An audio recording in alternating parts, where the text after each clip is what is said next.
There are people who see with their eyes, and there are people who see with something else. With that organ for which we have no name, that which the old Norwegians called Seidr, which the Soviets called psychotronics, which the CIA preferred not to name at all because names give things reality. The tool is always the same, only the courage to use it varies. In this story, there are two such people. One lived in the year 1031 on a rocky cliff above a Norwegian fjord. The other worked in 1977 in a dusty archive in Oslo with a cup of cold coffee and a CIA document she shouldn't have been reading. What connected them was not time. Time was merely an error standing in both their ways. What connected them was a sign.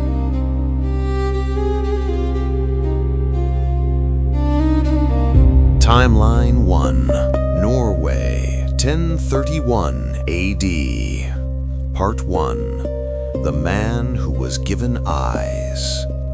His name was Osbakker, the Restless One, and he had been blind since his 12th year.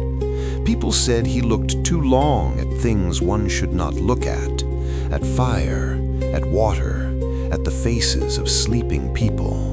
One morning he had opened his eyes and the world was gone. Only light remained, and shadows, and a new foreign way of seeing. What he saw was not more beautiful than what others saw, but it was truer. He saw currents between people, between places, between the now and the once.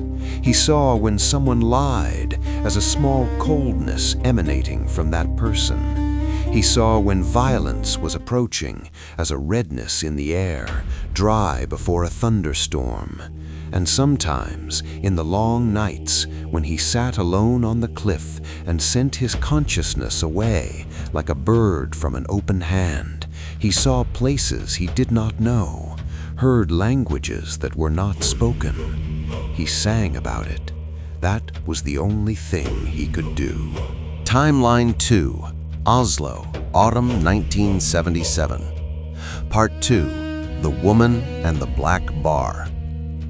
Dr. Sigrid Haug did not believe in the supernatural. She believed in documents, in numbers, in the laborious, honest work of pulling the past from the dust. She was a historian at the University of Oslo in her late 30s, and for the last 3 years, she had been occupied with a topic that made her colleagues raise their eyebrows: the history of state-sponsored consciousness research. MK Ultra, the Soviets, what intelligence agencies had done to the human mind when no one was looking. That year's Senate hearings had released some documents.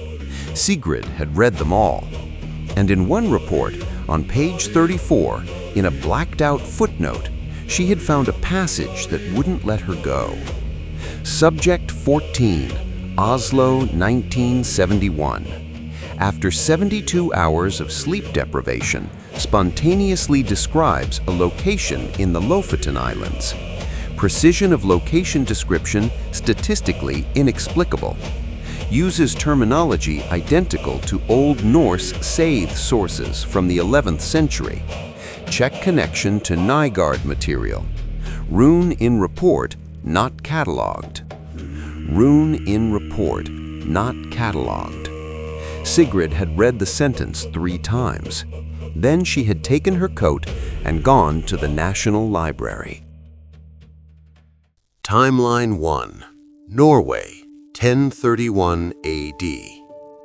Part 3, The Song No One Wanted to Hear. In the autumn of his 30th year, Osbakker sang a song that nearly cost him his life. He sang it in the marketplace, as he always sang, calmly, without fuss, eyes closed, face to the sun. The song described a place he had never seen, a hall beneath the earth, men without swords, opening bodies without knives, eyes that saw without seeing, voices calling home without sound. The people in the market fell silent. Grim, the chieftain, had him arrested, had him locked away for 3 days, and then asked him, alone, in the light of a single torch. "Where do you know this from?" Osbecker said, "I sat on the cliff, and my consciousness went." Where? There, where time has no direction. Grimm set him free, not out of kindness, out of superstition. One did not harm a seer without bringing harm upon oneself. But he said one more thing before he left, quietly, almost hesitantly, as if afraid of the answer. "The place you described, the hall beneath the earth, did you see a sign there?" Osbecker considered. Then, yes, on the wall, a line that split and bent back, an eye in a diamond, 3 strokes at the bottom. Grimm's face went white. "Do not write it down," he said, and left. Osbecker wrote it down.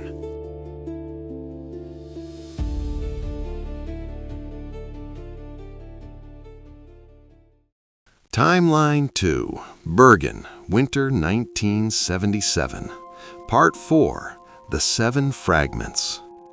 The archive in Bergen guarded a collection that no one had fully transcribed since the 1920s.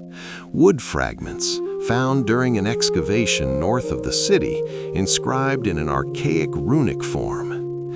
The archivist placed 7 pieces on the table before her. "These were always kept separate," he said.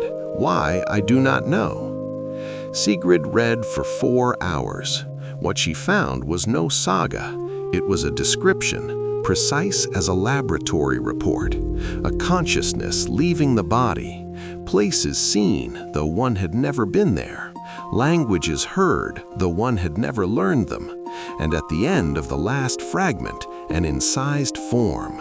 A line stretching upward, branches spreading and bending back, an eye in a diamond, 3 strokes at the foot.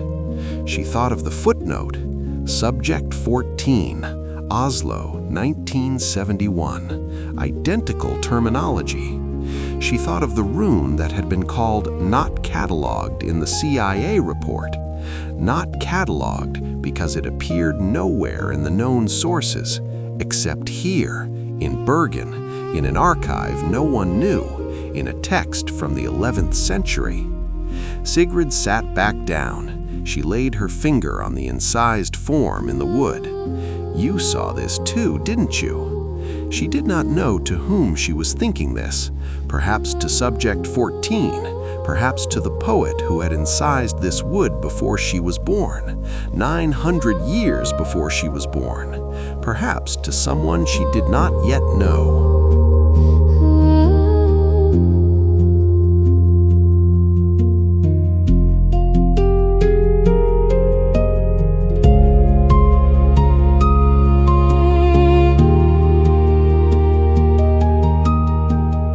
Part 5, The Moment of Touch. Osbecker sat on the cliff that night. He sent his consciousness away. Sigrid lay in her hotel room. She could not sleep. He let go of everything, body, time, place. She closed her eyes, not to sleep, only to stop staring at the ceiling. And then he saw something he had never seen before. A woman in a room full of paper. She held a piece of wood in her hands, his wood. And then, half in dream, half before it, she saw something. A man on a cliff, blind, hands open. She saw his eyes, milk white, without pupil. And yet, she had the feeling that he saw her, that he had always known she would come. She woke up, 3 o'clock in the morning. In her palm, which she had not opened, of that she was sure, was the piece of wood, the fragment from the archive, which she had left there. She looked at it. The rune did not glow. Of course it did not glow. But Sigrid Haug's hands were trembling nonetheless. Epilogue. What Sigrid Writes Down. Sigrid Haug published an essay 3 years later.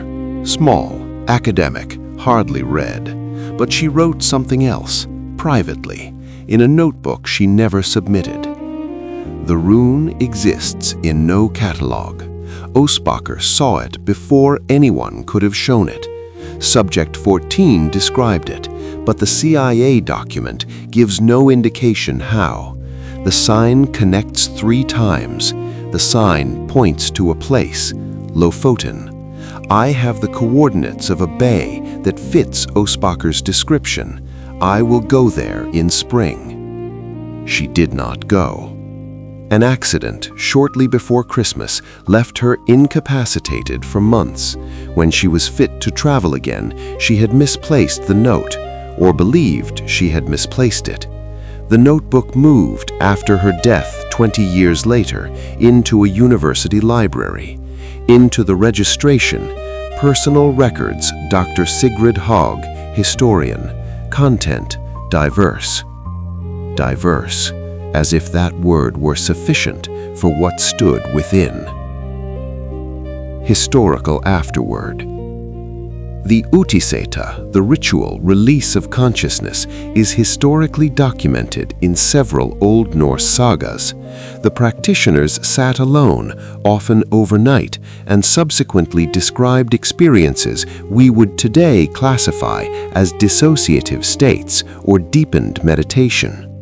In the MK Ultra documents released in 1977, there are indeed references to spontaneous symbolic manifestations in subjects, images and signs that could not be assigned to any known cultural source. Whether these were systematically investigated is not apparent from the declassified files. Many were destroyed. What Sigrid finds, Einar Voss found before her. What both find, humans incised into wood 900 years ago. The sign is older than all who see it.